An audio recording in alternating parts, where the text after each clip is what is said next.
Welcome, members, friends, and new listeners to the Global Justice Report, a new online production of the Center for Global Justice. I'm Cliff Durand, your host for today's webinar. The Center for Global Justice is a multinational and bilingual research center in San Miguel de Allende, Mexico. The center is devoted to research and learning for a better world. Since 2004, we have offered educational programs in English for expats and visitors, and programs in Spanish for the Mexican community. We've also organized educational travel to Chiapas and to Cuba. Our vision is to move control of economic life and relations with Mother Earth from the 1% to the 99%. Coronavirus has set in relief the failures of neoliberal capitalism. Our weekly Global Justice Report will explore various grassroots democratic solutions, including self-management, cooperatives, mutual aid, public banking, and more. If you have suggestions for future webinars, type them into the chat box. We're open to your ideas.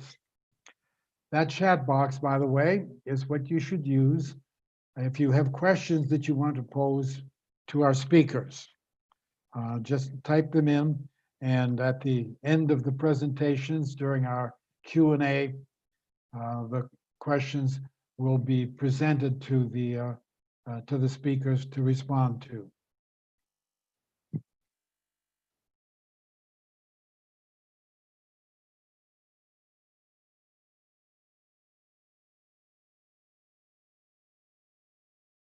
When we all saw the police murder of George Floyd,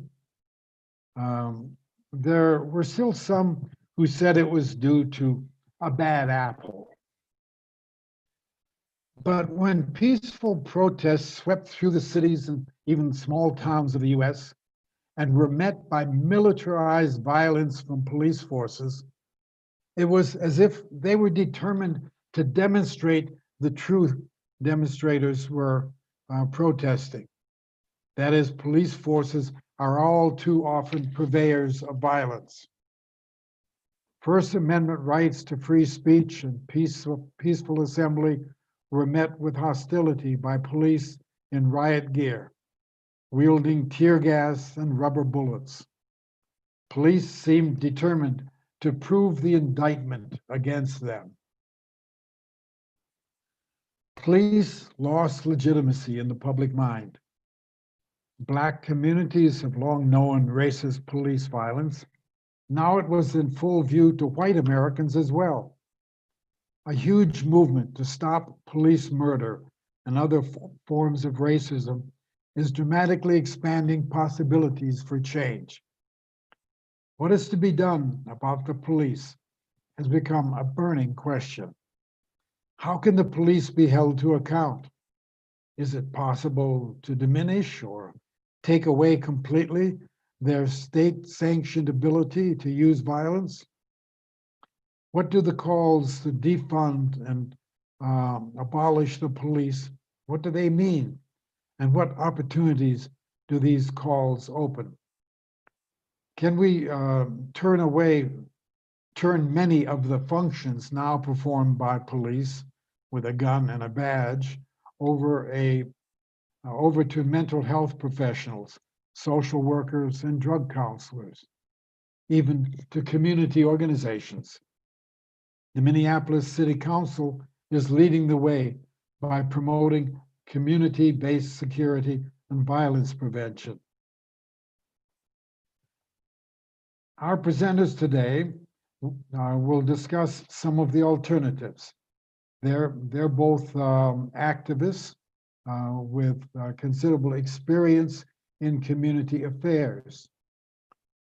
Cynthia Kaufman has just coming out with a new book, Challenging Power, Democracy and Accountability in a Fractured World. By the way, she is offering free PDFs of her book. If you want to take note of her email address at the bottom of the screen, she will send that to you. Tomorrow, as it happens, City Lights Bookstore is having a launch of her book. She'll be talking about the book. And if you hurry, maybe you can get a copy and read some of it even before that. She has also authored a couple other books. Her 2003 book, Ideas for Action, Relevant Theory for Radical Change, and a 2012 book, Getting Past Capitalism, History, Vision, Hope. It was through that book that I came to know Cynthia when she participated in our Moving Beyond Capitalism conference here in Mexico. Cynthia is director of the Institute of Community and Civic Engagement at De Anza College in California. Activist Bill Fletcher is a executive director of globalafricanworker.com and author of Solidarity Divided. He's a senior scholar with the Institute for Policy Studies and editorial board member of blackcommentator.com. Bill is a syndicated columnist and a regular media commentator on television, radio, and the web. He has worked for several labor unions in his career, in addition to serving as a senior staff person in the National AFL-CIO.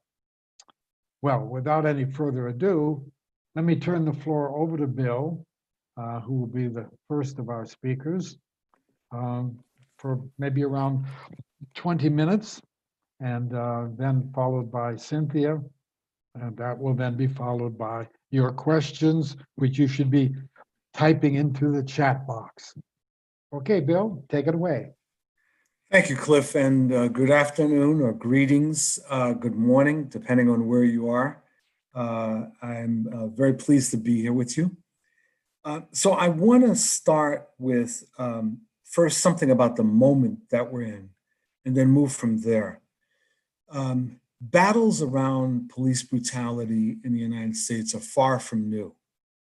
One can argue that they go back to the days of the slave patrols.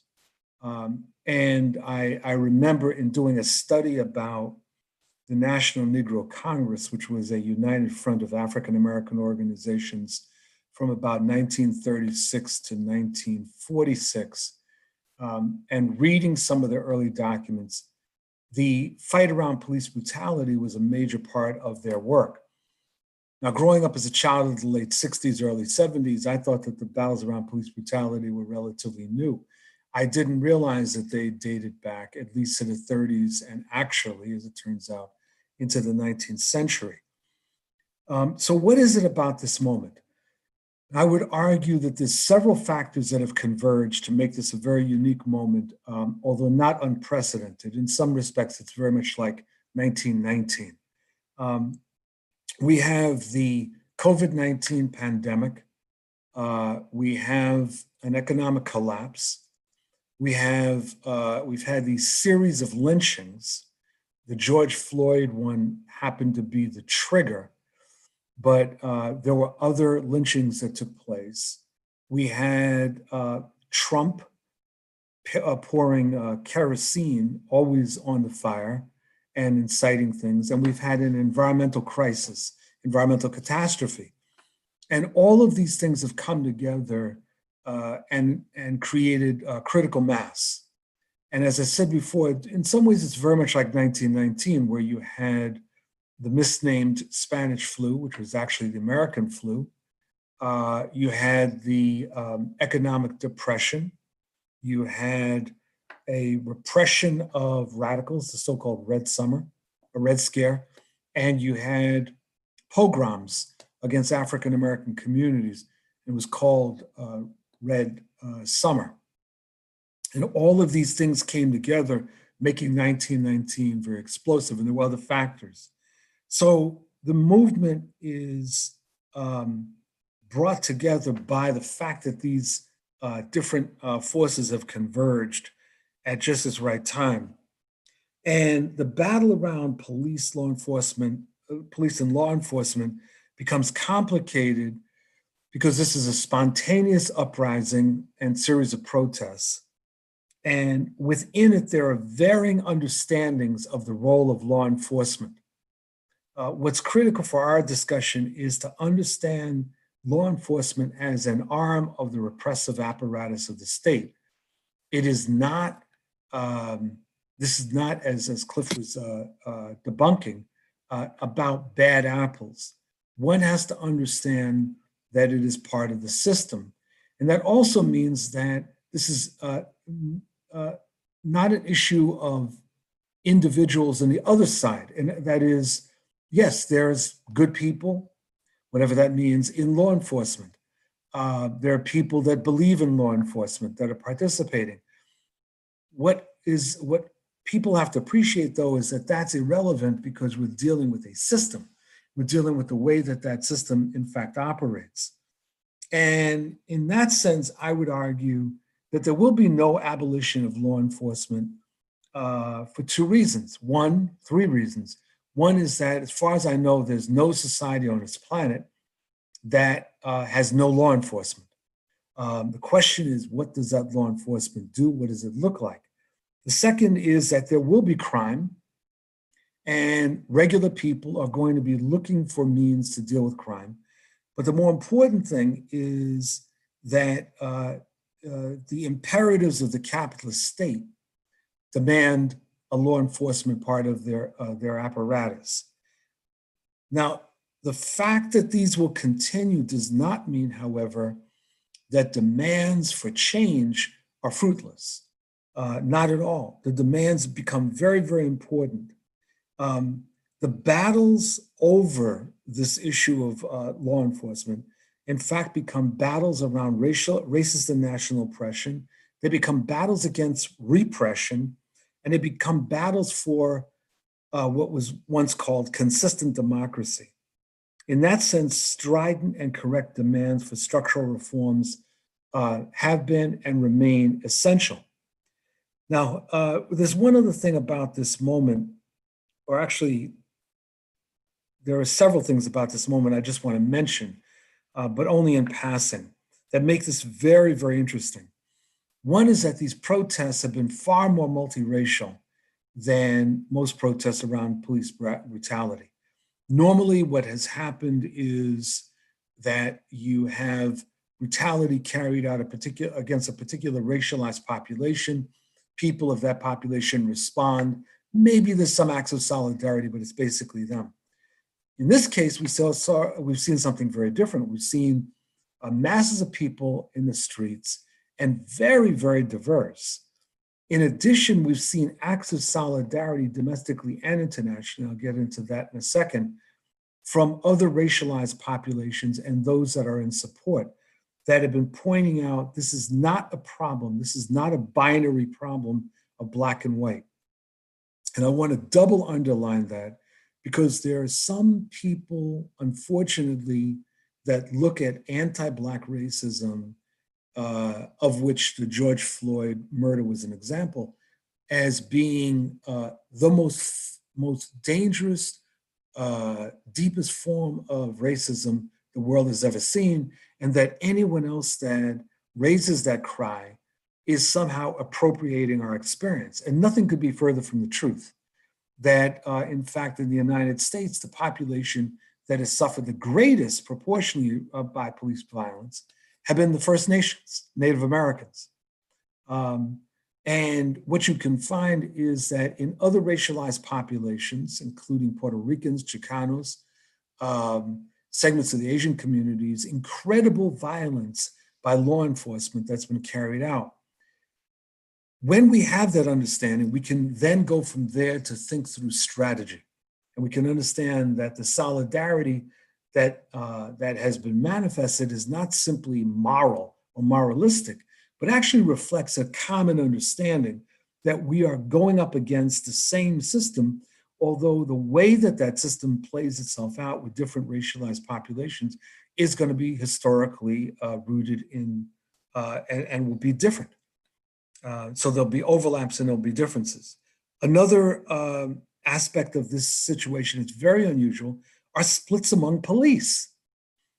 This is something that I found quite remarkable, that in the aftermath of the George Floyd murder, as opposed to virtually every other example I can think of, you've had police departments that have been issuing statements condemning the murder and talking about how rogue the Minneapolis police were, and which has continued to shock me. A third aspect is the sustained support in broad parts of the US population for the protests. Many people thought that that would disappear, that it might be a temporary blip, but in fact, it has not. The support in the 60 to 70% range, at least I think at the highest might have been 80, but 60 to 70% has been remarkable and brings to mind Occupy, the Occupy movement, which helped to turn the sentiment in the United States away from the discourse and the narrative that had been developed by the Tea Party movement, the right-wing populists. And I think we're seeing this incredible level of discussion that's taking place and sustained around issues of race and, in fact, around US history. The final aspect is international. Yes, there have been in the past other examples of internationalism. What we're seeing, however, today is something different.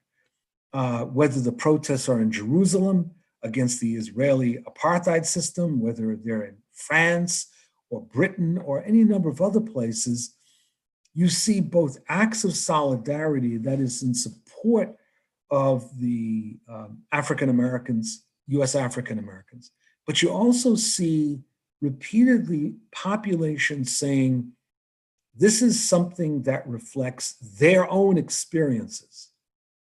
And whether it's in Jerusalem or Paris or wherever else. All right, in the midst of this spontaneous uprising, there have been demands that have come forward for defunding police, abolishing police. And I would argue that when you have a spontaneous movement, there will be demands that will be raised and slogans that will have myriad different interpretations. By analogy, when Black Power as a slogan was raised in the African American movement, I think probably within nanoseconds, there were different interpretations as to what that meant. I would argue, in looking at the current, the conjuncture, that the demands around defunding and abolishing the police really come down to rethink, restructure, reallocate, and demilitarize. That is rethinking policing. And I'm using that term very broadly, rethinking the purpose of law enforcement in a democratic society and the connection to the sacking of the public sector that's taking place and the withering or the strangulation of the social safety net. In other words, understanding that we have to rethink many of the issues that are put under the realm of law enforcement that are dealing with social ills that cannot be resolved by a pistol and that have to be resolved through alternative means. And that rethinking becomes very critical. Restructuring who and how should respond to crises. For example, if you're faced with a mentally ill person running around a neighborhood, is that something where the police show up with a gun? Or is this something that gets handled through alternative means? What is the role of community self-defense in the context of social ills? Because there will be crime. there will be violent crime. And so how does that get handled? Is there a particular role for the community in that? But also restructuring in terms of community oversight. There's long historic demands for civilian review boards that have been frequently frustrated by police departments, police unions, and conservatives, particularly from rural areas, that have made it very difficult for municipalities and counties to institute real civilian review of police behavior. And the ideological justification for that, which we must challenge, is that the police should never be second guessed, that the police are the barrier between barbarism and civilization. And to the extent that we do not challenge that very basic notion, the police invariably are let off the hook for various acts of violence. Third, reallocate. This is where the issue of defunding has been raised, and it's a very, very important area in terms of budgets. That police departments across the board, law enforcement as a whole, have budgets that are way out of whack compared to other programs, necessary programs. So one of the issues of reallocating resources to rebuild the social safety net and to deal with the various social ills. And the fourth area is demilitarize. And that's both a framework issue as well as actual armaments. That it depends on when you want to say beginning. The law enforcement has always been militarized, whether you start with the slave patrols and the colonial militias in the 1600s that were mobilized, and the arming of the white population, whether you start looking at the crushing of worker organizing in the 19th century on the brutal forms that took. There's always been a military side to that. But there's a particular framework issue that starts to arise towards the later stages of the so-called civil rights movement, Black Power movement, when under Richard Nixon, the war against framework that was propagated, the idea that crime needed to be treated not as a social ill, but as a target of a war. And this wasn't just euphemism. It was a description of an approach towards crime that disconnected the criminal from the larger issues of social ills, and saw going up against the criminal the way one would go up against an enemy, as opposed to understanding any of the conditions that brought forth that criminal. So you've had this war against crime, war against drugs, war against terror, et cetera, et cetera, et cetera, that creates a mindset where it's us against them and the lack of a larger context. So we've got to challenge that. But we also have to challenge the literal arming of police. Beginning in the 90s, early 2000s, the US government started supplying surplus weaponry to police departments, so that when you look at the police, when they are mobilized, they often look like military units in Baghdad or Kabul, not looking like police officers trying to resolve any kind of problem, but going into a situation prepared for action and prepared to absolutely destroy whatever gets in the way.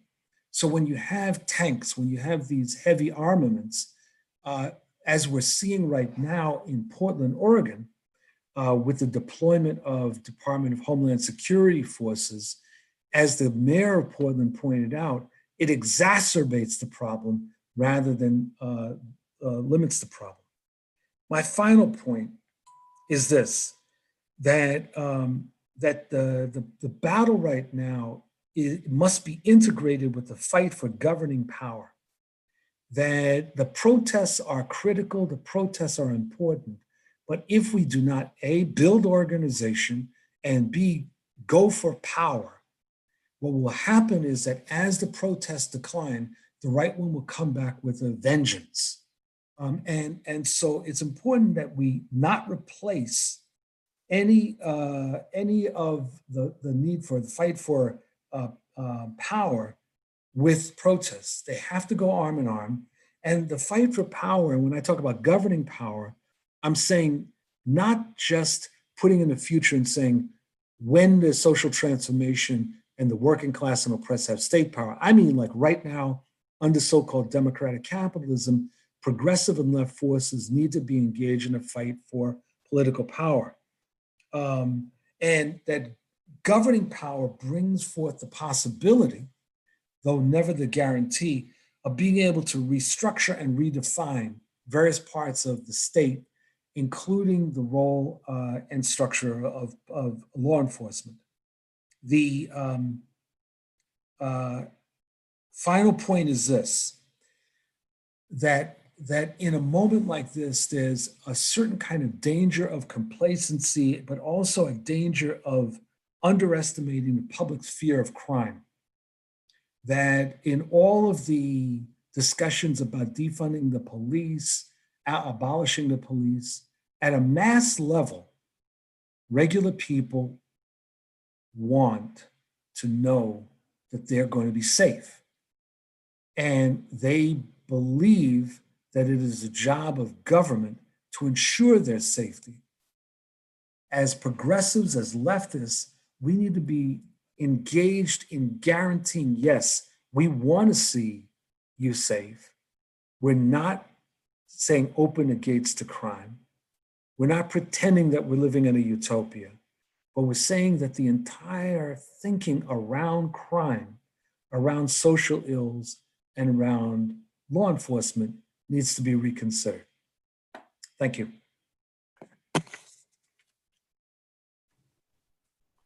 Well, thank you, Bill. There's a lot to think about, chew on there.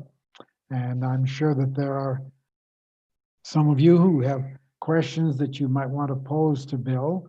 So this is a good chance to type them in the chat box, and we'll present them to him after our next speaker. So now I'm going to turn the floor over to Cynthia Kaufman, who also has about 20 minutes. Bill came in right at 18 minutes. Go ahead, Cynthia. All right. I just want to say that we didn't plan this super well, but it was sort of perfect because I just want to start by saying that I really appreciate Bill's analysis and agree with everything he said, and which is not always the case with like these kind of things. And also I want to really, everything that I have to say really picks up on the second to last point that Bill said, which is about going for power. So, you know, the book that I just wrote, Challenging Power, has actually, it has sort of four examples, and one of them is police violence that it really digs into. The others are climate change, sweatshop labor, and I'm forgetting the other one. But anyway, but one of the things I talk about in that book is that I think that we're in a global crisis of democracy, and a global crisis of an accountability of power. And the way I like to think about power is I start with the example of actually the definition that Martin Luther King uses, which is that power is the ability to achieve purpose. So power is neither good nor bad, and we should be striving for power just as much as we should be striving to hold, you know, sort of forms of power that we find problematic to account. So I think it's really important when we think about what's going on with police. The metaphor I've been using when I think about this is Gulliver and the Lilliputians, you know, that there's a way that sort of, you know, Gulliver comes in as this, you know, sort of giant person who's like damaging to these little tiny people in Gulliver's travels, and the Lilliputians try to hold Gulliver down. So when we think about the police both are too big, and they also need to be kept under control. And so in the theoretical framework I develop in the book is the idea of that we need to develop accountability mechanisms. So we need to find ways to develop mechanisms to hold power to account. And I argue that an accountability, so there's like a little bit of theory stuff, and then I'm going to get to the actual specifics in a sec. So that when you want to hold power to account, there's 5 aspects of that. You have to have a voice. So you have to say like, hey, there's something wrong here, like the videos of the murder of George Floyd. but that has to be put into a values perspective. So you have to say, and that's a terrible thing. Like, we saw the murder of George Floyd, and we have to say that that wasn't just an accident, it's something terrible. And if an accountability mechanism is going to work, that the values thing has to actually have traction. So one of the things that we're struggling over right now in this country is, does it matter that a Black person was murdered for no reason? And one of the reasons that our system of law hasn't been able to actually gain traction as much as it needs to is precisely because of the sort of the history of dehumanization of African Americans in this country. So you have to voice the problem. You have to say, like, it's wrong, and it resonates with everybody that it's wrong. So that cultural work that says Black Lives Matter is tremendous for us actually getting accountability for the police. Then the third thing is responsibility. You have to say that somebody is responsible. So somebody needs to do something to make sure that things like that don't happen in the future. And I would argue that the responsibility piece is really important to look at as broad. In other words, we all have responsibility for holding the police to account, and there's different forms of strategic action, like the Minneapolis police, the Minneapolis city council have tremendous responsibility, but the rest of us also have responsibilities. You have responsibility whenever you're able to make a difference. Then there's sanction, like, what are you going to do to actually make sure that that terrible thing doesn't happen again? And then number 5 is power. You have to have the power to make sure that you can do strong enough action to make sure that the accountability mechanism that you're setting up sticks. So what I would say, it's really important for all of us in this moment to not simply denounce. I think it's very easy for people on the left to sit back and say, that's a terrible thing, it's wrong for these following 10 reasons, but rather to engage, right? And so what I would say is, there are all kinds of things that we can each do to engage, to create accountability mechanisms, to shift what's going on with the police. And I would say, just to give myself as an example, I've done a lot of racial justice stuff in the past, but more recently I've been more focused on climate change work. And yet, even in my little world, all kinds of things have emerged as places for me to hold the police to account. My daughter is doing work that she initiated, but I've been supporting her on, of getting the police out of her, the high school that she went to, the high school system that she went to. I teach at a community college. They're trying to hire some new police in our district. And so I'm working with a group of students to try to not hire those new police officers and to do, I love Bill's thing about rethink, restructure, reallocate, and demilitarize. I think that's a really, really helpful framework. And so we're trying to, both disarm the police in our district, but also to reallocate, to take that money from the police and put it into counselors. I also was just part of a seminar with the U.S. Holocaust Memorial Museum, where somebody raised that museum hadn't written a strong enough statement in honor of George Floyd's murder and in opposition to police violence. So I'm working with a group of people who were there to pressure the museum to come up with a better statement about that. So the point I just want to say about that is to not talk about how great I am, is to say, like, just little old me, right? Wherever I am, I found a whole bunch of places to engage. And I do think that it's important, if we're going to hold power to account, that we find all the ways that power is out of control around us, and we take responsibility for doing strategic work to hold it to account. And all of us can do that all the time, no matter where we're located.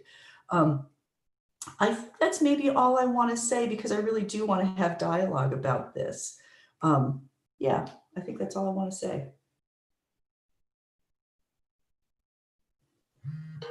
Okay.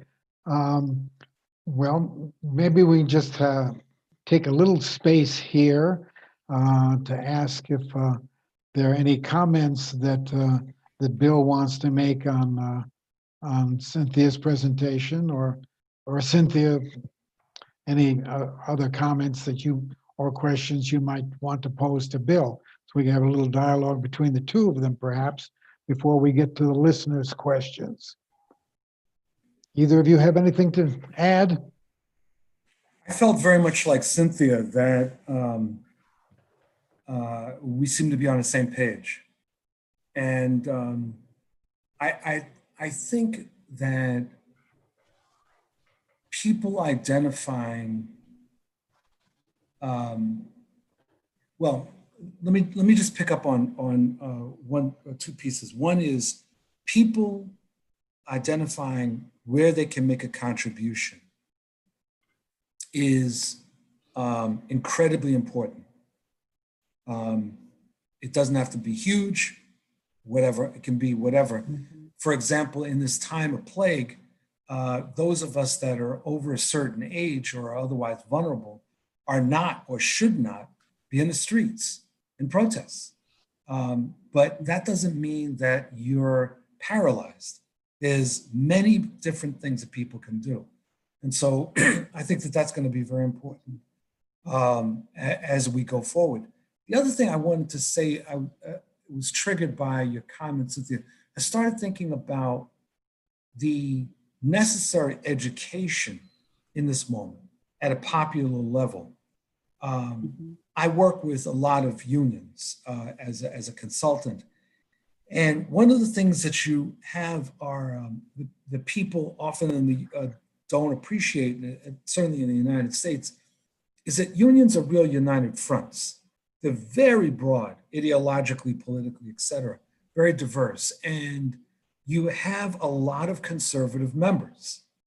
And that while you've had in the recent, in the aftermath of George Floyd, some very good statements written by union leaders in response. But in some cases, those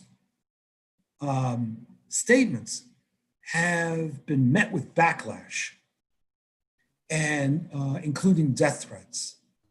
And this is a moment when the union movement is paying the price for its failure to conduct real internal education about broader issues.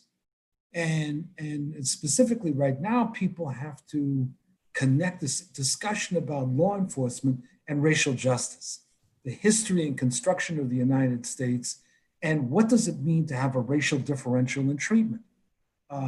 When you have whites, for example, that have never lived in fear of law enforcement, it's completely outside of their frame of reference to understand what those of us of color face when we drive through various parts of this country. And what does it mean to confront law enforcement? Why we have to train our younger people in dealing with this. And that's one of the things that makes this moment important, because the discussion has become a national discussion. Mm-hmm. And I think we have to push that in a very organized way. Speaking of conservative unions, yeah, and preeminent among them are the police unions. Mm-hmm. Do you want to say anything about that anomaly? I will after Cynthia. One thing I do want to say. Just one thing I just wanted to say about that is that there have been people calling for throwing the police unions out of the AFL-CIO because of they're not just regular unions supporting, but I have to say, my students recently went to a board of trustees meeting and called for, the defunding of the police and sort of, the rolling back of the funding of the police on our campuses. And I was horrified that my union president actually spoke in favor of the police. And it was because he sees the police as laborers like we are, right? And so I think it's really important. That's really, really important work to break that relationship between the police unions and the rest of the union movement, and to call out the ways that the police unions don't operate in the interests of the working class. Yeah, it's this is something I wrote about a few weeks ago in the magazine In These Times. This is a very complicated problem. And it is not a problem that is resolved by simply throwing police unions out for a variety of reasons, which I'll get into. First, as you were saying, Cynthia, police unions are, unions are organizations of workers that come together for a common cause. The existence of a union does not mean that that union is, in my opinion, part of the labor movement. They are a union. And so you have unions of police, and not just police, other forms of law enforcement. ICE, for example, Border Patrol, the Bureau of Prisons, sheriffs, etc., state prisons. Now, the problem with law enforcement unions is that overwhelmingly, they do not have an ethos of solidarity. They are very self-centered, self-focused on protecting themselves, their members, etc., and do not see themselves as being obligated in any way to express concrete solidarity with other workers. And that makes them very different. They also, for me, a labor movement is guided by, or should be guided by, what A. Philip Randolph, the late president of the Brothers of Sleeping Car Porters, said when he said, the essence of trade unionism is social uplift. The labor movement has been the haven of the dispossessed, the marginalized, the poor, et cetera. And I think that that's a very good standard. That standard is not one that the police unions or law enforcement unions come close to. But here's where it gets complicated. At least 10 national unions in the United States have law enforcement components. That is, that they represent law enforcement. And I'm including there the Service Employees International Union, the American Federation of State, County, and Municipal Employees, the American Federation of Government Employees, the Teamsters, United Food and Commercial Workers. So it's not as easy as just kick out the police unions from the AFL-CIO. There's one police union, one AFL-CIO, International Union of Police Associations. It's much more integrated into existing unions. Now, in order to deal with this question, I'm arguing that there needs to be a debate that takes place in the trade union movement. And it needs to be a debate around actually what we're talking about today. It needs to be a debate around the role of law enforcement in a democratic society and what it should be. And what's the connection between that and racial justice, and what role should unions take? Because here's the problem at a tactical level. In the absence of a debate, attempts to expel are going to bring with them a right-wing backlash within our ranks. And the unions would be attacked as being authoritarian leftists who are trying to suppress democratic discussion. In the alternative, we should be the ones saying, no, let's have the discussion, let's have the debate. And then if people don't agree, they're free to leave. But the other part of this is that the problem of racial injustice is not limited to law enforcement unions. We have in the United States a long history of, some incredibly backward practices when it comes to racial and gender justice within the union movement. There were many unions that up until 1964 had as provisions of their constitution that membership was open only to white men of high moral standing. That's what it said. There were in our unions where it is to this day, particularly skilled crafts, difficult for workers of color to enter. So my feeling is it's not just about the cops. Let's have a discussion about what racial justice should mean for our labor movement.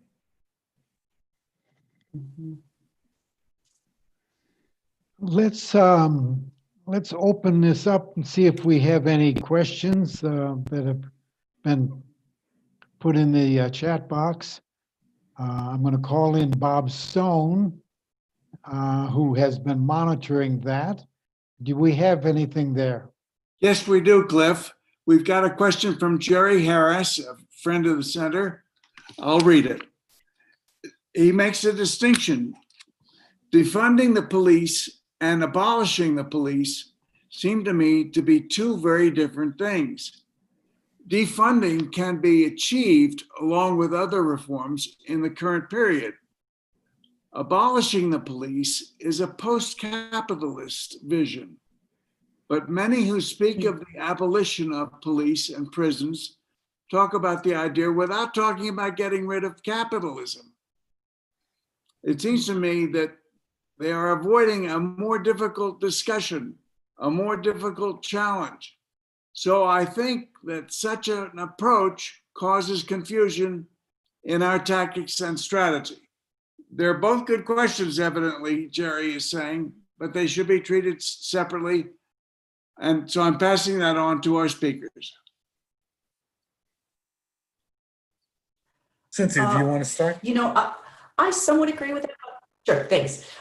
You know, I really like what Bill said about Black Power. It's like movements come up with slogans, the slogans capture something that's really important, and it doesn't mean that necessarily in the fine-grained detail. I mean, it seems to me that defunding is like what Bill calls rethinking, and abolishing is, defunding is reallocating, and abolishing is rethinking, and defunding is reallocating. And the point I think that the movement is making in those claims is that, you know, it is those things that Bill talked about. The capitalist piece, you know, I actually don't agree with that, because I actually think in my utopian society, there will still be systems of accountability to keep people from mistreating one another.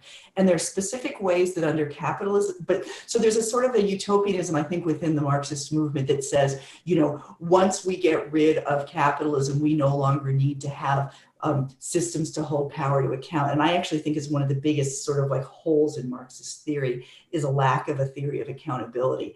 So I think you can't completely not have any systems of ways that people hold each other to account under capitalism or after capitalism. And so I just a little bit question the premise of the question. Over to you, Bill.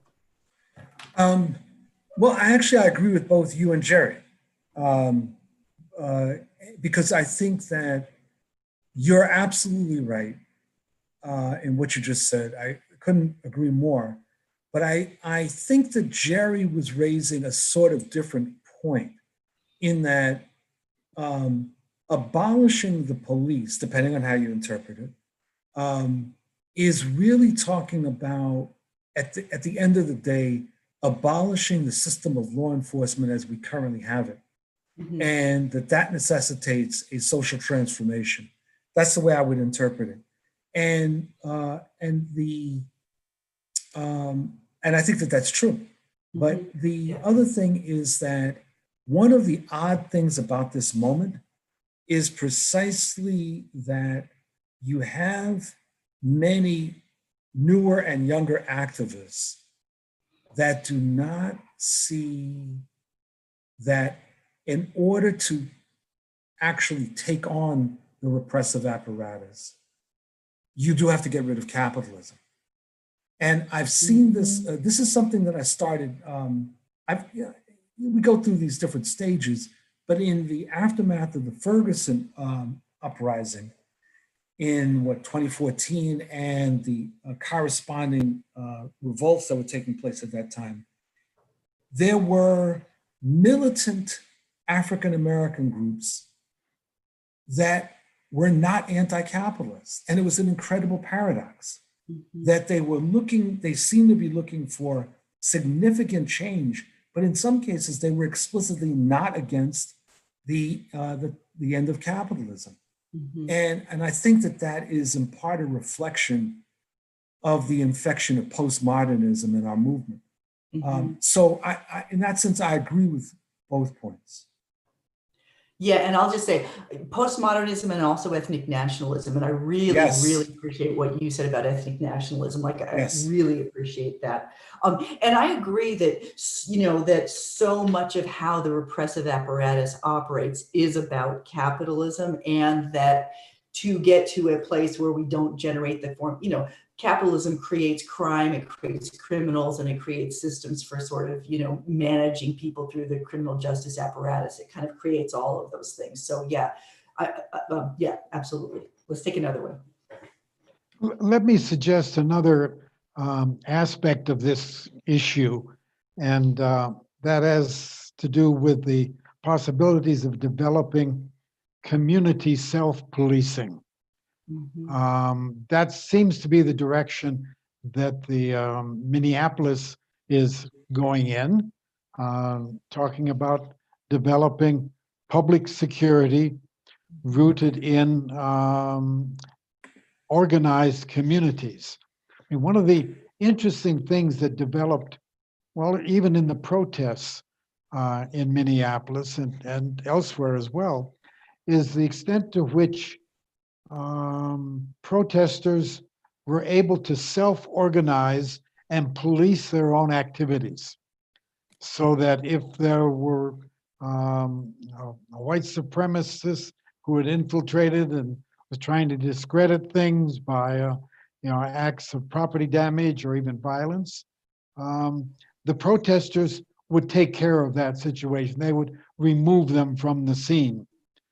There, in other words, emerged a kind of consensus among the protesters as to what it was that they were about and what was beyond the permissible activities. And they would police one another in that respect. And that happened not only among the protesters, but I understand in neighborhoods in Minneapolis, that neighborhoods were able to form patrols to watch out for troublemakers, and that I mean, in Jeremiah Ellison's district, who's a member of the city council, who has championed community policing, in his district, it was noticed that even very popular Black businesses were being firebombed. Obviously, that's not something the community would be doing, and so they, they organized a community meeting and to talk about the problem. And community organized, several neighborhoods organized themselves into efforts to police their communities, to scour the alleys to see if inflammatory material was being stored, whatever. Well, it seems to me that what we're seeing there, both among the protesters and in the neighborhoods, is the ability of people to police their own affairs. Now, maybe that can't be done totally, but it does not always, policing does not always have to be handed off to a bureaucratic organization above the community. Much can be done within the community. And that's, I think, part of the new model of re-envisioning, reimagining policing that is going on in many places. I appreciate your comments on that, either of you. Well, Cliff, I really appreciate the extent to which that happened in these movements. I think it's super important. But I would also say that we need to not romanticize that. I think it's really important that we have affirmative organizations to do that, because Bill talked also about Occupy. One of the weaknesses, I don't know if everybody's read Zainab Tufekci's book, Twitter and Tear Gas. One of the things that she argues is that there's a certain kind of, so much of what happens in these movements that spring up so quickly, especially through social media, is that they're incredibly powerful. They end up on the streets, lots of things happen, but they often happen without a whole lot of kind of background in accountable organizations. And so that then you often have, and you really saw this during Occupy, like, oh, we don't believe in policing ourselves, so let everybody, whatever anybody does is just as fine as whatever anybody else does. And there was a sort of a complete lack of an ability for that movement to hold its members accountable. My big concept these days is accountability. And so I think as our movements develop, we need to really affirmatively develop systems of accountability within our movement, so that if somebody is destroying a Black-owned business that's like a really important part of a community, that the movement actually has the capability to act quickly to hold that behavior to account. We can't just sort of be utopian and say everything that's done on our side is good, right? And so, yeah. I agree. Cynthia, thank you so much. I agree 100%. And I would say, Cliff, that the destruction of those Black businesses, I wouldn't automatically say that it was done by outsiders. You just don't know. Mm-hmm. And see, I'm one of those people that plans against a worst case scenario. Mm-hmm. I don't plan against a best case scenario. So what I think about is what happens when the movement declines. So right now, and it relates very much to what Cynthia was saying, right now, a lot of inspiration, experimentation, and that's great. And that's what happens when there's a movement and when it's rising. But when movements start declining, then many of these experiments dry up on the vine. To the extent that they require volunteer activity, they become less and less stable. And then what? And, you know, a few years ago, my daughter was held up at gunpoint. And, you know, I've said to people, and I've frightened some people when I've said this, if a cop had put a bullet through the head of that person that held my daughter up, I wouldn't have cried a tear. Not a tear. My attitude is, you pull a gun on an unarmed civilian, then my assumption is that you're planning to use that. I don't really care what happens to you. Now, the second part of that is, who do you call when that happens? Ghostbusters?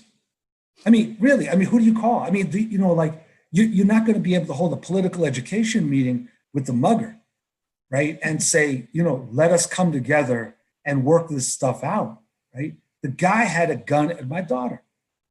And this is something that is affecting communities around the country. That was why that point I was raising about we can't underestimate where the masses are when it comes to crime. People want safety. And so to me, there is an institution building part of this that is very, very important. So if we're rethinking policing, which is what I'm obviously calling for, and I'm in agreement with both of you, then we need to think about what are the institutions that are put into place when the movement declines, or in anticipation of the decline in the movement, so that what we don't have is either chaos and or a right-wing upsurge when, for example, there's more street violence in the streets of Chicago and more kids are killed by gangs. When a new narrative will be raised, and you already see it in Trump's advertisements on television.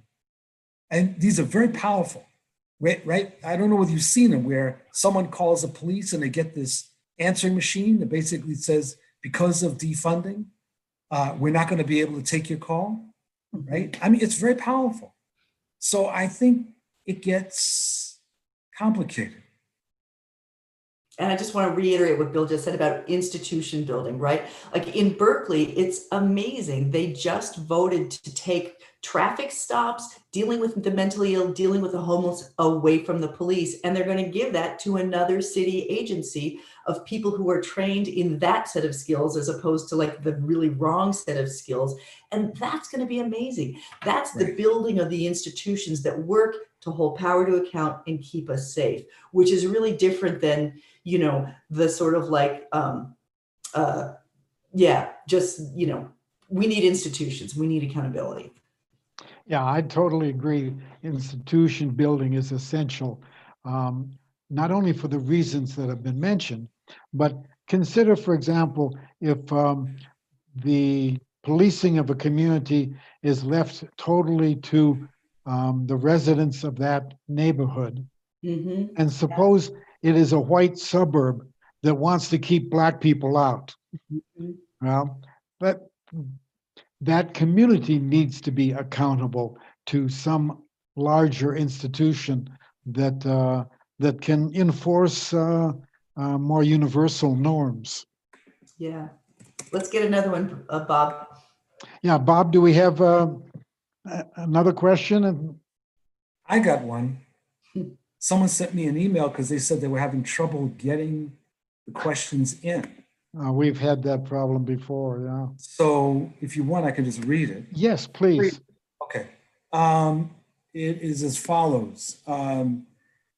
The person says, Bill, you are making the connection between the rise of neoliberalism and the police issues. It cuts to social services, which necessitate increases in police budgets to control an increasingly desperate public, and to do in an increasingly repressive way. How can the left help people understand that this is not just about racism, but an attack on all working class people, more and more of whom have been put in precarious economic situations by neoliberal capitalism?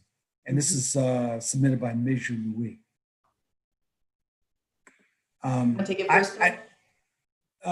Why don't you go, Cynthia? Okay.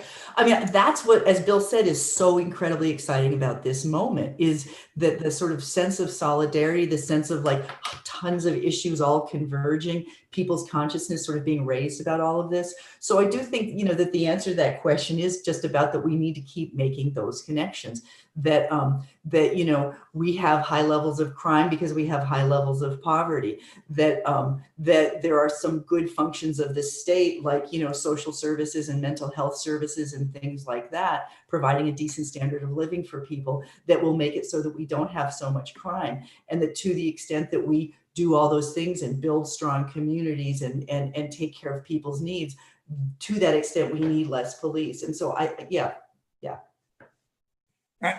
agree. I'm not going to add anything to that because I'm in agreement.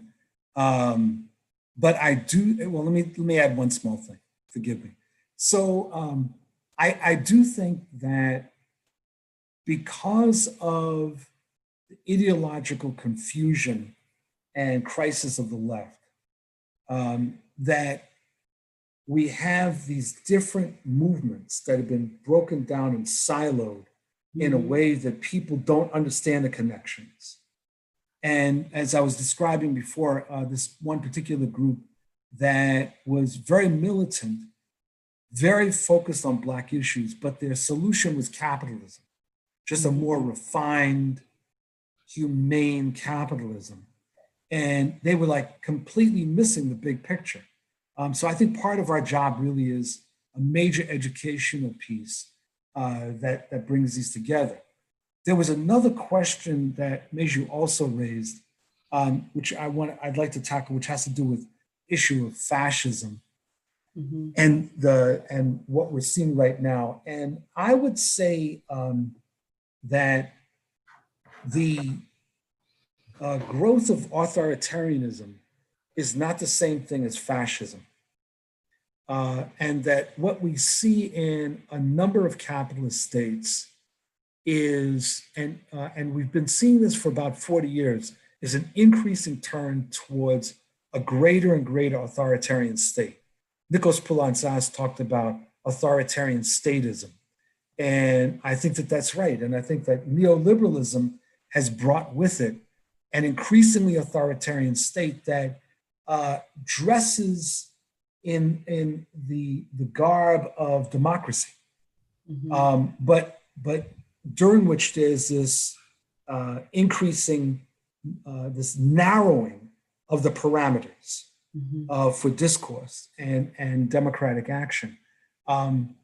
There are fascists, however, and I think when you look at someone like Bolsonaro, when you look at Orban in Hungary, when you look at Trump, I think that you're dealing with at least proto-fascists. But there's a difference between dealing with fascists and dealing with fascism. And I think that we have to understand that the so-called democratic capitalist state is democratic with quotes around it, and that it is a highly repressive system. I mean, after all, in the United States in the 1930s, in response to a massive strike wave of textile and garment workers, concentration camps was set up in several states in the US South, where the strikers and their families were put in. Now, if that happened today, people would start yelling fascism. I'm saying that that is capitalism, folks. Wake up and smell the coffee. And that fascism is a particular system of variation of capitalism which removes the rule of law and which is radical in its interpretation. And so I think it's important that we understand that the kind of brutality that we're seeing, it's not like this isn't capitalist. It's not like this has to be the harbinger of fascism. I mean, it might, but it means that this is a tendency that if you look closely, you can see at least since the 1970s moving forward. You know, that I do want to say that I'm a huge fan of Poulantzas, and I basically agree with your theory of the state and everything that you put out. And I do, but I think that we're closer to fascism in this moment. And I agree with you that the crucial thing in some ways is rule of law, except that, you know, when you look at, you know, fascist state like Nazi Germany, that they use the apparatus of the state and the sort of the rule of law, that law is very fungible. That's one of the biggest things that Poulantzas teaches us, right? Is that, you know, you can put a bunch of, and I think Patricia Williams is also somebody really good on that. You can have a bunch of rules, but then how they get applied, there's a tremendous stretch in all of that. And I think of fascism about sort of like the mobilization of the dehumanization of populations, the kind of apparatuses of the state sort of out of control and acting in kind of like AWOL ways where they are acting outside the rule of law. So I agree with you that part is really important. And then sort of using the apparatus of the state then to kind of for terrible ways against people who are then considered outside, you know, the kind of like the rule of law that applies to the people who are on the inside. I mean, it's a whole long, really complicated conversation. But I think what happened in Portland the other day, you know, so many of us have been watching for the sort of like because Trump is in his temperament, he is a fascist, but he just doesn't have that control over the state apparatus that Hitler had over Germany, right? And that's, you know, and I find myself as a leftist who used to never use the concept of rule of law, using it all the time now, right? It's like, we actually do want to have it be that the police can't just do whatever the hell they want. You know, and the idea that those people in Portland, literally somebody with camo grabs you and puts you into a car, and you don't know if they're just like a right-wing terrorist or are they the state. And the blurring of that line between sort of out of control right-wing terrorists and out of control apparatuses of the state is what gets our alarms going, like, oh shit, like we really are leading towards that pure form of fascism where rule of law kind of disappears in that way. So I think, and you know, hopefully the institutions are going to hold. When the people in the military came out against and denounced Trump's, you know, walk across to the church, that was an incredibly important moment of the institutions holding against the move toward fascism. But like, we are the walls against kind of it moving toward pure fascism are thinner than we would like. We could have an entire show on this subject. Mm-hmm. And I would welcome it, by the way, Cliff. All I would say, I'm not exactly in disagreement with you, Cynthia.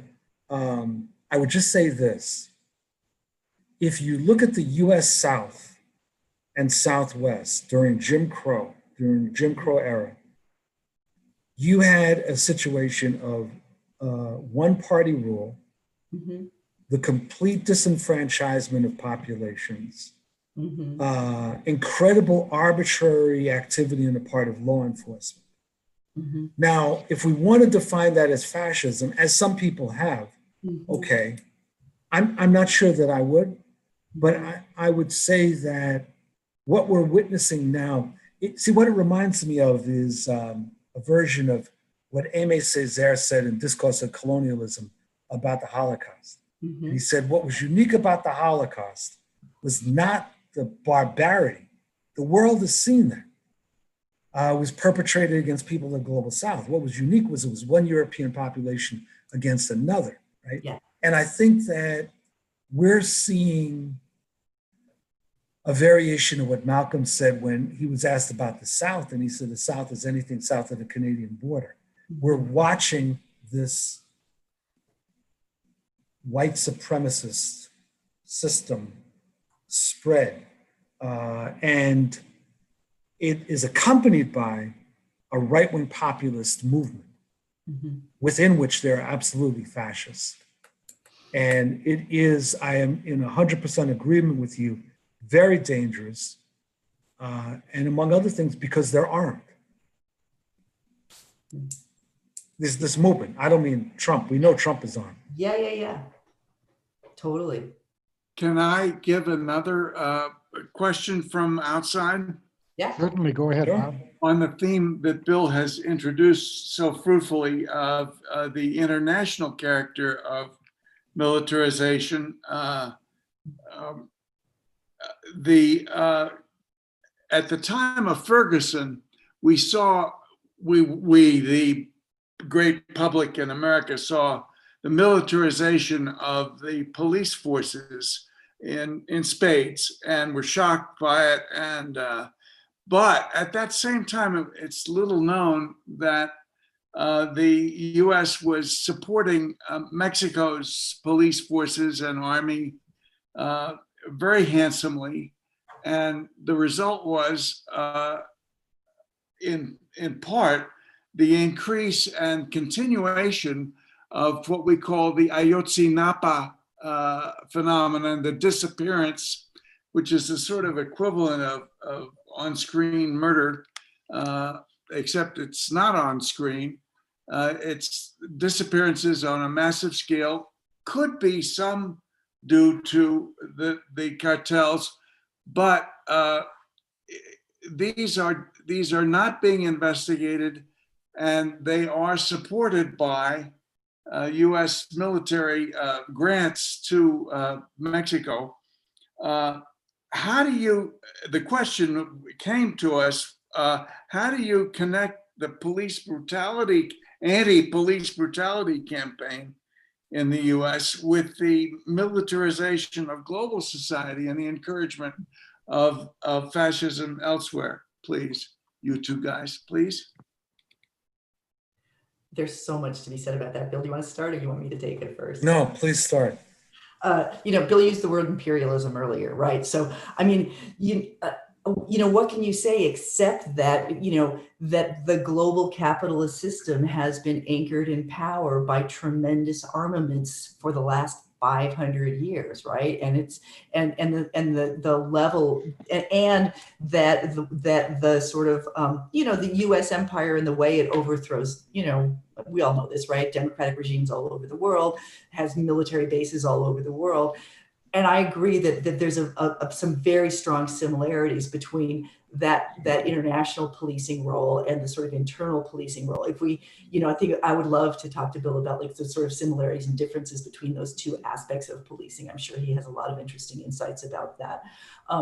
But yeah, I have to say that one of the things that I felt ever since Trump got elected was that, liberals I know sort of, being upset about the sort of, the diminution of US power and the US status around the world. And I'm like, hallelujah, I think it's, who knows what else comes to replace that. But, the US military has played a terrible role throughout the world and is the major police person of the world. And, Sanders is right now calling for, I just before getting on this call, got a text from the Sanders people saying, write your senators about a 10% cut in the US military. It's got to happen. It is all part of the same thing of sort of maintaining that system of exploitation and expropriation through violent means. I agree. I would add that the way you described the situation in Mexico made me actually think about Algeria during the war with the Islamists and the attempt by the Algerian government at the time to describe all of these disappearances and massacres as being the result of the Islamists, when it turns out that the government was directly involved in much of this. And so it's really important how we frame these situations. And one of the things that I think we can do in economically advanced capitalist countries is, and particularly here, in the case of the United States, we need to fight for foreign policy changes that move away from sort of global policing. And I don't mean that in the sense of the U.S. being the global cop. I mean that the a central part of U.S. aid to different countries is building up the military and other repressive apparatus. It's like that saying, when you're a hammer, everything is a nail. And that's sort of the way the U.S. looks at the rest of the world. When it's looking at particular problems, the solution is a military one. And so looking at Mexico and coming to the conclusion that the only thing that the U.S. that can be done is a further militarization of the Mexican state, and not paying attention to what the Mexican people are demanding and the different solutions that may be addressed. I think that's part of the problem. And so we have to be arguing for different policies, different kinds of aid and assistance. It means, among other things, not allowing the U.S. to withdraw from the World Health Organization, not allowing it to cut back on other forms of humanitarian assistance to countries that are in the midst of various kinds of turmoil. And so that's I think the direction that we have to take. Bill, earlier you made the point that the kinds of protests against police violence that we've seen in the U.S. really has been worldwide.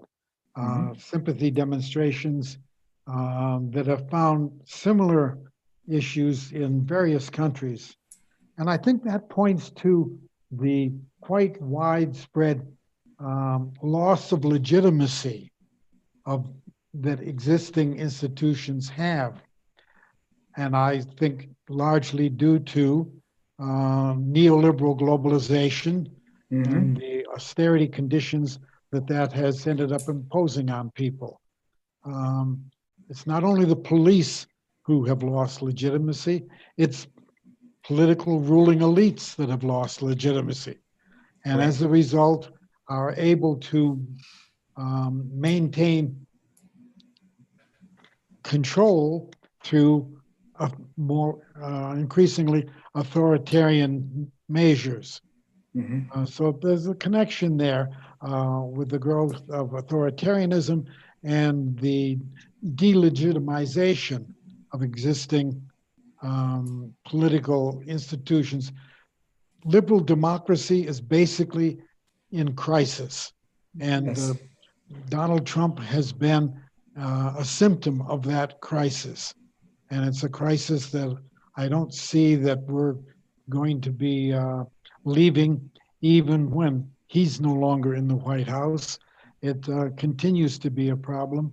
And so the challenge for the left is to try to present an alternative vision beyond the neoliberal vision that has been the dominant narrative in political discourse for several decades now. I'm going to jump in on that.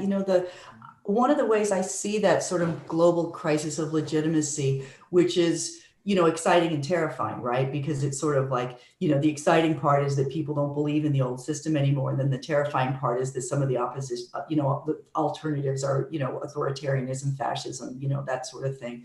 So I think that one of the reasons we have that global crisis of legitimacy is because the institutions don't necessarily serve people's needs, right? And so then people are sort of adrift of like, I'm not getting my needs met, so it must be that that democracy is a problem. And so that's one of the things in my book that I really focus on is the need to hold those transnational, some of it is, IMF, World Bank, global capital and the global markets that, the circuits through which capital flows. Those things are destroying people's lives, right? And then the question is, what are the institutions we can set up to hold that power to account? And you think about the sort of the power that's embedded in markets, the power that's embedded in governments, the power that's embedded in transnational capital and those transnational institutions. The way out of that problem is to expose those systems of power and to hold them to account. And I actually think that that's as important as, do we have another model for how to live, which I do think is important. But that those are two moments in how we get out of this crisis, is to hold the different forms of power to account and to have a model for another way to live.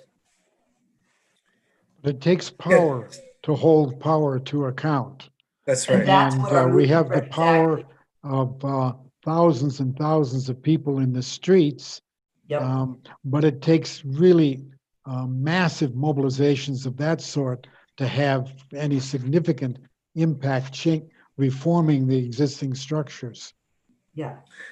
Well, that's right. But let's go deeper. I think that we're looking at a global revolt against racism and inequality, both. And they overlap, but they're also independent. So I think that part of that speaks to what you're both raising in terms of the impact of neoliberal globalization, the massive polarization of wealth, the environmental aspect of that. And you also have the racialization of various populations. I mean, I'm fond of saying that Black is the color of the racially oppressed. And that's one of the reasons that you can have this great identification around the world with the African American struggle, because for example, in Palestine, this is the Israeli apartheid is a form of racist oppression. It's a racialization of an entire population. So I think we see that. And I think that this issue of an alternative vision is critical. But we've got to think about issues of strategy, because we can have these protests massive, but we've got to figure out, how do we gain governing power and ultimately state power? If we don't do that, we fall prey to this illusion. It was summarized in this book. I always forget. Was it something like fighting without winning, without taking power, something like that? Right? And it's this idea that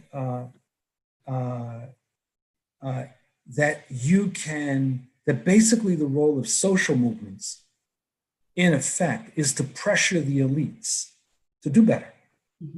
And there are various authors that articulate this, so that you get out in the street, you don't try to win power, you basically raise holy hell so that the elites understand that they've got to do something different. And I'm arguing a very different way. It's like, no, while I do want the elites to do something better, ultimately we've got to win power. It can't be in the hands of the elites. Now, in winning governing power, and I'm going to leave state power aside for a second, we've got to figure out, and this was part of the challenge in the so-called pink tide in Latin America, how do you move things to the left consistently? And how do you do more than build a better welfare state? And how do you challenge the economic catastrophe?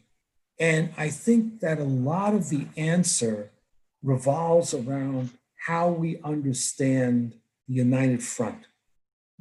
And that it's not just about what the left can do if it wins. It's got to be, how does the left keep the center in line with the left in order to isolate the right. And that means we've got to be very, very attentive to mandate. What is our mandate, and how do we move people further and further? What frequently happens is leftists get in office, almost never without the help of center forces. Then there is some sort of crisis, and those leftist forces start either retreating to the right or becoming very voluntarist, going to the left without a base. And I think that there's plenty of lessons from the 20th and early 21st century that say that we've got to do something different. The right doesn't have any problems continuing to move further and further to the right. And so what ends up happening, I think about France and what was it, his name? The prior president, the socialist. Anyway, gets elected, people are excited, and then immediately capitulates to neoliberalism. Mm-hmm. And I'm not talking, Mitterrand did it also, but I'm thinking about more recently. And what that does is demoralize masses of people, where they end up saying, well, obviously the socialists can't do anything. And they become more open to right-wing populist ideas. So yes, Cliff, we need an alternative. It's got to be something that masses of people see us at least trying to implement. It's got to be much more than a campaign promise. Yeah, there's so much in what you just said, and I don't know how much more time we had, but that book is called "Change the World Without Taking Power," John Holloway. That's it. And right. Yeah, and that's there's a strain of kind of purism and kind of staying away from power that is like so problematic. And I really, really agree with what Bill said. And again, it's about not being afraid of power, but using power and building power. And and as Bill was talking, I was thinking so much about Gramsci, right? And that idea of a war of position, that you think about how much the action on the streets shifted what's possible right now. And then there are all kinds of really good people running for office, and hopefully they're going to grab some of that power, and we have to hold them to account. And we have to make our own, leftist organizations accountable to our movements. And so there's no way around the idea of building power and holding power to account, and that we need to constantly do that at every level. And that's the way we move forward. Absolutely. Doing it at every level, including Every level. including at the lowest levels in society, which is Yes. actually what Holloway, I think, was emphasizing. Change the world without taking power means that you have to change the world where people live, in their daily life, in their social relations, etc. That becomes the basis then of a new power. And that kind of vision, I think, has informed the notion of 21st century socialism and the Bolivarian Revolution, which is something we'll be talking about in a later webinar. But it's very utopian in how it deals with the state, right? It's like you don't engage the state until you come up with your new, buen gobierno or whatever that is, but like with no theory of how you actually hold power to account when you hold a lot of social power or when the capitalist state is not there. Well, we're running out of time here. Let me ask Bob, are there any other questions that have come in? Yes, there are. There's a long question. It's going to take me a while to convey it. Bill, you are making the connection between the rise of neoliberalism and the police issues. The cuts in social services, which necessitate increases in police budgets to control an increasingly desperate public and to do it in an increasingly repressive way. We dealt with that question. You got that question, yeah. That's the one we had that question. We did that question. Excuse me? Yeah, that's all right. And there is another one. Here we go. we have some problems backstage here with getting questions to come up on the YouTube chat. Here is the question. The relation between military and police, that is, seeing a nation's own people like an external threat, doesn't that signify growing fascism? We dealt with that question too. And it is, okay. And it is the racism that binds many whites to that growing danger. Is this a message that needs to be out there? Excuse me, I'm not That's conveying all right. that. I think we may have covered those. Excuse me. Yeah, we did. I think we did good. Boy, there's a lot of ideas in this Well, conversation. we covered a good bit of territory. We did. Yeah, before we close out, are there any final thoughts that either of you want to put in the hopper? Just thank you for doing this, and it was really fun. And I love Bill's idea of like, let's come back and chop it up again about fascism and authoritarianism. Absolutely. I am honored that I was asked to do this, and I think it's very, very important. And I don't have anything more to add. So thanks. Okay. Yeah, just to sort of anticipate other things coming up in our weekly webinars, we will be having one on racism and whiteness, taking up the question of white identity as an issue. Let's see. There is next week we're going to be turning our attention to Cuba and and how Cuba has dealt with the epidemic, dealt with COVID. We on next Sunday, actually, I'm giving a talk on that for the Unitarian Universalist Fellowship. Let me just put in a word for that.